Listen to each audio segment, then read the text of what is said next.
আশুলিয়ায় ৬ লাশ পোড়ানোর ঘটনায় রাষ্ট্রপক্ষের অভিযোগ গঠনের শুনানি শেষ হয়েছে।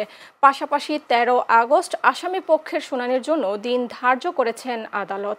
আজ বিচারপতি নজরুল ইসলাম চৌধুরীর নেতৃত্বাধীন আন্তর্জাতিক অপরাধ ট্রাইব্যুনালে এই মামলার শুনানি হয়।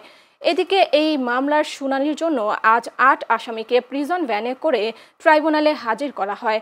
আশুলিয়ায় লাশ পোড়ানোর নৃশংস ঘটনায় করা মামলার পর চিফ প্রসিকিউটর মোহাম্মদ তাজুল ইসলাম সাংবাদিকদের বলেন, গত ৫ আগস্ট আশুলিয়ায় ৬ তরুণকে গুলি করে হত্যার পর লাশগুলোকে পুলিশ ভ্যানে রেখে আগুন লাগিয়ে দেন পুলিশ সদস্যরা।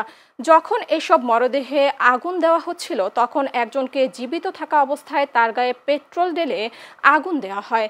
নৃশংস এই ঘটনায় গত ১১ সেপ্টেম্বর মানবতাবিরোধী অপরাধের অভিযোগে আন্তর্জাতিক অপরাধ ট্রাইব্যুনালে মামলা করা হয়।